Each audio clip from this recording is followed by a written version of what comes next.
അമൃത, ഞാൻ ഇപ്പോൾ നിൽക്കുന്ന പത്തനംതിട്ട 1ാം ക്ലാസ് ജുഡീഷ്യൽ മജിസ്ട്രേറ്റ് കോടതി മജിസ്ട്രേറ്റ് അരുൺകുമാറിന് മുൻപാകെയാണ് ഉണ്ണികൃഷ്ണൻ പോറ്റിയെ ഹാജരാക്കുന്നത്. ഉണ്ണികൃഷ്ണൻ പോറ്റിയുമായുള്ള പോലീസ് വാഹനം കൊല്ലം വാളകം പിന്നിട്ടിട്ടുണ്ട്. അല്പസമയത്തിനകം പത്തനംതിട്ടയിൽ കുമ്പളയ്ക്ക് സമീപത്തു നിന്നും റാന്നിയിലേക്ക് എത്തുമെന്നാണ് അറിയാൻ കഴിയുന്നത്. ഏകദേശം 45 മിനിറ്റിനുള്ളിൽ തന്നെ ഈ റാന്നി കോടതിയിൽ ഉണ്ണികൃഷ്ണൻ പോറ്റിയെ അന്വേഷണ സംഘത്തിന് എത്തിക്കാനാകുമെന്നാണ് ഇപ്പോഴത്തെ കണക്ക് പ്രകാരം അറിയാൻ കഴിയുന്നത്. എന്തായാലും ഉണ്ണികൃഷ്ണൻ പോറ്റിയെ ഹാജരാക്കുമ്പോൾ ഇന്ന് തന്നെ കസ്റ്റഡി അപേക്ഷയും അന്വേഷണ സംഘം ഹാജരാക്കുമെന്നാണ് അറിയുന്നത്. കസ്റ്റഡി അപേക്ഷയും നൽകുമെന്നാണ് അറിയുന്നത്. അത് സംബന്ധിച്ചുള്ള വിവരങ്ങൾ പുറത്തു വരേണ്ടതുണ്ട്. കൂടാതെ ഈ കസ്റ്റഡി അപേക്ഷയ്ക്കൊപ്പം പ്രധാനമായും ഈ അമൃത ചോദിച്ചതുപോലെ ഏത് കേസുമായി ബന്ധപ്പെട്ടുകൊണ്ടുള്ള ആണ് എന്നുള്ള കാര്യത്തിൽ അന്വേഷണ സംഘത്തിൽ നിന്നും വ്യക്തത ലഭിക്കേണ്ടതുണ്ട്. പ്രധാനമായും ദ്വാരപാലക ശില്പത്തിലെ പാളുകൾ, അതോടൊപ്പം കട്ടളപ്പാളിയിലെ സ്വർണം, ഇവ കവർന്നതുമായി ബന്ധപ്പെട്ടുകൊണ്ട് 2 കേസുകളാണ് ഉണ്ണികൃഷ്ണൻ പോറ്റിയെ 1ാം പ്രതിയാക്കി പോലീസ് രജിസ്റ്റർ ചെയ്തിരിക്കുന്നത്. നേരത്തെ ദേവസ്വം വിജിലൻസ് ഉണ്ണികൃഷ്ണൻ പോറ്റിയെ ചോദ്യം ചെയ്തതിന് പിന്നാലെയാണ് SIT കേസെടുക്കുകയും ഇന്നലെ ചോദ്യം ചെയ്യാൻ വിളിച്ചു വരുത്തുകയും പിന്നീട് അറസ്റ്റ് രേഖപ്പെടുത്തുകയും ചെയ്തത്. എന്തായാലും ഈ പത്തനംതിട്ട കേന്ദ്രീകരിച്ച് SIT ഓഫീസ് തുറന്ന് കൂടുതൽ ചോദ്യം ചെയ്യൽ നടപടികളും അതോടൊപ്പം കേസിന്റെ തുടർ നടപടികളും പത്തനംതിട്ട കേന്ദ്രീകരിച്ച് നടത്തുന്നതിനുള്ള തീരുമാനം ആയിട്ടുണ്ട്. അതിനുള്ള നടപടിക്രമങ്ങളിലേക്ക് അന്വേഷണ സംഘം കടക്കുകയും ചെയ്തിട്ടുണ്ട്. എന്തായാലും ഈ ഉണ്ണികൃഷ്ണൻ പോറ്റിയെ കോടതിയിൽ ഹാജരാക്കുന്നതിന് മുന്നോടിയായി കോടതി പരിസരത്ത് വലിയ സുരക്ഷാ സംവിധാനങ്ങൾ പോലീസ് ഒരുക്കിയിട്ടുണ്ട്. കൂടുതൽ ആളുകളും പ്രതിഷേധങ്ങളും ഒക്കെ ഉണ്ടാകാനുള്ള ഒരു സാധ്യത കണക്കിലെടുത്ത് കൂടുതൽ പോലീസിനെ വിന്യസിച്ചിട്ടുണ്ട്. മാധ്യമപ്രവർത്തകർക്കും പോലീസിന്റെ ഭാഗത്തുനിന്നും നിർദ്ദേശം നൽകിയിട്ടുണ്ട്. അതായത് ഉണ്ണികൃഷ്ണൻ പോറ്റി കയറി പോകുന്ന സമയത്ത് മാത്രം ദൃശ്യങ്ങൾ പകർത്തുന്നതിന് വേണ്ടി ഒരു ക്രമീകരണമാണ് പോലീസിന്റെ ഭാഗത്തുനിന്നും ഉണ്ടാകുന്നത്. കൂടുതൽ ക്രൗഡ് ഉണ്ടാകാതിരിക്കുന്നതിനും ഉണ്ണികൃഷ്ണൻ പോറ്റിയുടെ ദൃശ്യങ്ങൾ ഓടി പകർത്തുന്നതിനുമൊക്കെയും ഈ ദൃശ്യമാധ്യമ പ്രവർത്തക ക്യാമറാമാന്മാരോട് പോലീസ് നിർദ്ദേശവും നൽകിയിട്ടുണ്ട്. എന്തായാലും ഇപ്പോൾ ഓരോ മണിക്കൂറിലും ഈ വാർത്തകളൊക്കെ കണ്ട് ആളുകൾ ഓരോരുത്തരായി ഈ റാന്നി കോടതിയിലേക്ക് എത്തുന്നുണ്ട്. എന്തായാലും 11 മണിയോടുകൂടി ഉണ്ണികൃഷ്ണൻ പോറ്റിയെ റാന്നി കോടതിയിൽ എത്തിക്കുമെന്നാണ് ഇപ്പോൾ അറിയാൻ കഴിയുന്നത്. അമൃത. ശരി, ജോസി സിജോ തുടരൂ. ഞാൻ നിങ്ങളിലേക്ക് മടങ്ങിയെത്താപ്പോൾ നിരീക്ഷകൻ രാഹുൽ ഈശ്വർ ടെലിഫോൺ ലൈനിൽ നമ്മുടെ കൂടെ ചേരുന്നുണ്ട്. ശ്രീ രാഹുൽ ഈശ്വർ, ഈ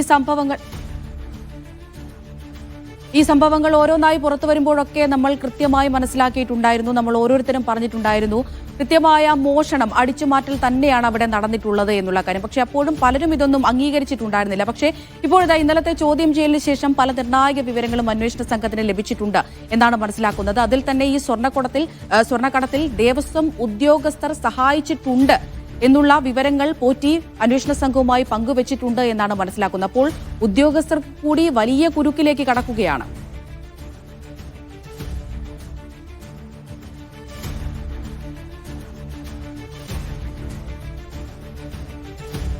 ശരി, രാഹുൽ ഈശ്വറിലേക്ക് എത്താൻ കഴിയുമെന്നാണ് കരുതുന്നത്. സിജോ വിജോൺ തുടരുന്നുണ്ട് വിവരങ്ങൾ നൽകാനായി. സിജോ, ഈ സൂചിപ്പിച്ചതുപോലെ ഇനിയിപ്പോൾ ആരിലേക്കൊക്കെ അന്വേഷണം എത്തുമെന്ന് തന്നെയാണ് കണ്ടറിയേണ്ടത്. നമുക്കറിയാം ദേവസ്വം വിജിലൻസിൽ റിപ്പോർട്ടിൽ ചില കാര്യങ്ങൾ പരാമർശിച്ചിട്ടുണ്ടായിരുന്നു, ഗുരുതരമായ കാര്യങ്ങൾ പരാമർശിച്ചിട്ടുണ്ടായിരുന്നു. ഉദ്യോഗസ്ഥരെ ഉൾപ്പെടെ പേരെടുത്തു പറഞ്ഞുകൊണ്ടുള്ള ഒരു പരാമർശം തന്നെയാണ് ആ റിപ്പോർട്ടിൽ നമുക്ക് കാണാൻ കഴിഞ്ഞത്. അപ്പോൾ അതിൽ പരാമർശിച്ചിട്ടില്ലാത്ത അല്ലെങ്കിൽ അതിൽ പരാമർശിച്ചതല്ലാത്ത മറ്റുദ്യോഗസ്ഥരെ കുറിച്ച് ഈ പോറ്റി നിലവിൽ ഇപ്പോൾ മൊഴി നൽകിയിട്ടുണ്ടോ?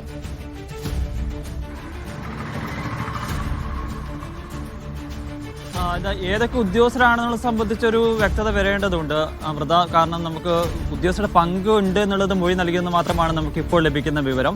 ഞാൻ നേരത്തെ പറഞ്ഞല്ലോ, ഇത് രഹസ്യ സ്വഭാവത്തോടു കൂടിയാണ് ഇത്തരത്തിലുള്ള ഒരു അന്വേഷണം നടത്തുന്നത്. ഹൈക്കോടതിയുടെ ഭാഗത്തു നിന്ന് സ്ട്രിക്ട്ലി നിർദ്ദേശമുണ്ട് അന്വേഷണ വിവരങ്ങൾ പുറത്തു പോകരുതെന്നുള്ളതുണ്ട്. അതുകൊണ്ട് അന്വേഷണ കാര്യങ്ങൾ, ഈ പേര് വിവരങ്ങളെ സംബന്ധിച്ചൊന്നും വിവരങ്ങളൊന്നും അന്വേഷണ സംഘം പുറത്ത് നൽകേണ്ടിയിരുന്നിട്ടില്ല. എന്തായാലും നമുക്ക് ഇന്ന് ഒരു കാര്യം ഇതുമായി ബന്ധപ്പെട്ട് കൂടുതലൊരു ക്ലാരിറ്റി വരാൻ സാധിക്കുക എന്ന് പറയുന്നത് റിമാൻഡ് റിപ്പോർട്ടുണ്ട്. ആ റിമാൻഡ് റിപ്പോർട്ട് ലഭിക്കുമ്പോഴായിരിക്കും ഒരുപക്ഷെ ഒരു ഉദ്യോഗസ്ഥരുടെ പങ്ക് സംബന്ധിച്ച് കുറച്ചുകൂടി ഒരു ക്ലാരിറ്റി ഇതിലോട്ട് വരികയും ചെയ്യാം എന്നുള്ളത്.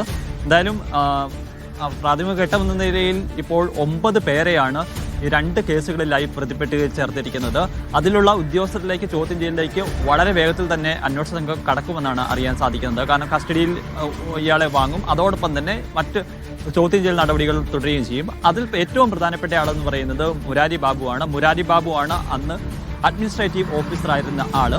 മുരാരി ബാബുവാണ് ഈ അട്ടിമറിയുടെ തുടക്കക്കാരൻ എന്ന് നമുക്ക് പറയേണ്ടി വരും. കാരണം അന്ന് സ്വർണ്ണപ്പാളിയിൽ നിന്ന് എഴുതിയിരുന്ന ആ രേഖ തിരുത്തി ചെമ്പ് എന്ന് മാത്രമാക്കി മാറ്റി സ്വർണം എന്നുള്ളൊരു പരാമർശം അതിൽ നിന്ന് പൂർണ്ണമായും ഒഴിവാക്കി ഈ തട്ടിപ്പിന് തുടക്കമിട്ട് കൊടുത്ത ആള് മുരാരി ബാബുവാണ്.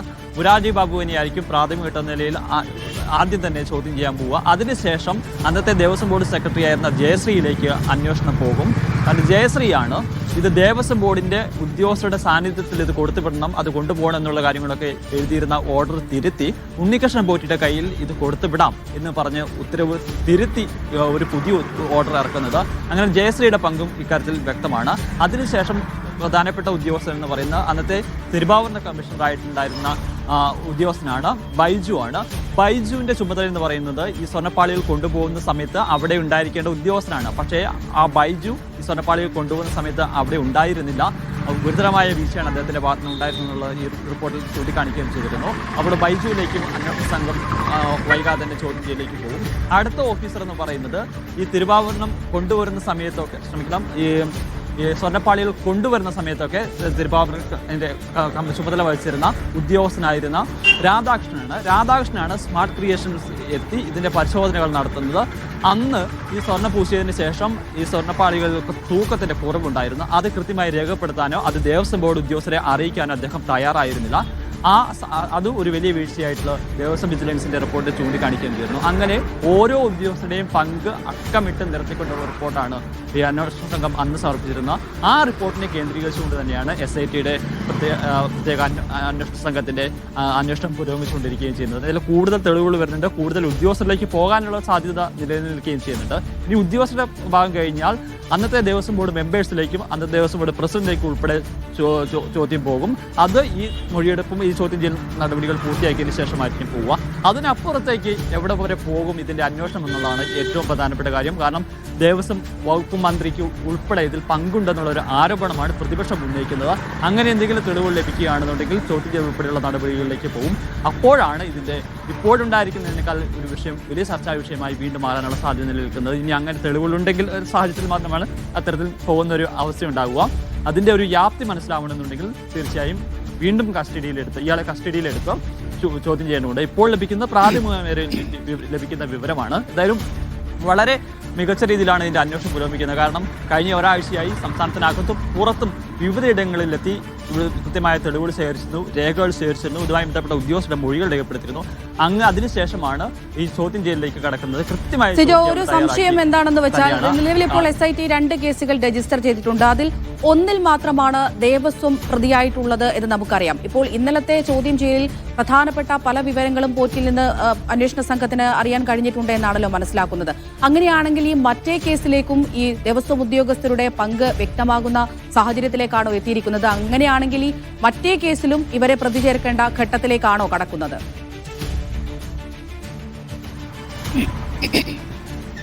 നിലവിലെ ഒരു കേസിൽ മാത്രമാണ് ഈ വാതിൽപ്പടി അതിന്റെ കട്ടളപ്പാളി കൊണ്ടുപോയിക്കുന്ന ഇതിൽ മാത്രമാണ് ഈ ദേവസ്വം ബോർഡ് അംഗങ്ങളുടെ പങ്ക് വ്യക്തമാക്കുന്ന തെളിവുകൾ ലഭിച്ചിരിക്കുന്നത്. അത് മറ്റ് ഈ ദ്വാരപാലക ശില്പത്തിന്റെ കേസിൽ ഇതുവരെയും ബോർഡ് അംഗങ്ങളുടെ പങ്ക് ലഭ്യമായിട്ടില്ല. അതിന്റെ പ്രാഥമിക രീതിയിലുള്ള അന്വേഷണമാണ് ഇപ്പോൾ നടന്നുകൊണ്ടിരിക്കുന്നത്. കാരണം ഇത് തെളിവുകൾ ശേഖരിച്ചു, അതിനുശേഷം ചോദ്യം ചെയ്യൽ ആരംഭിച്ചിട്ടേ ഉള്ളൂ. ഉണ്ണികൃഷ്ണൻ പോറ്റിയിൽ നിന്നാണ് ഇനി ഇതുമായി ബന്ധപ്പെട്ട് അന്നത്തെ കാര്യങ്ങളെക്കുറിച്ച് വിശദമായ വിവരങ്ങൾ ലഭ്യമാവേണ്ടതുണ്ട്.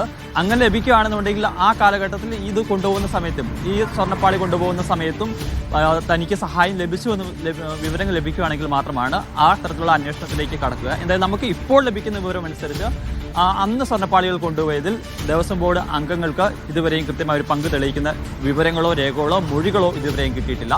പക്ഷേ ഞാൻ പറയുന്നത് ഇത് അന്വേഷണം തുടങ്ങിയിട്ടേ ഉള്ളൂ. ചോദ്യം ചെയ്യലിലൂടെ കൂടുതൽ വിവരങ്ങൾ വരുന്ന അനുസരിച്ച് അത്തരം അന്വേഷണത്തിലേക്കും സ്വാഭാവികമായും ഈ സംഘം കടക്കുകയും ചെയ്യും. ശരി.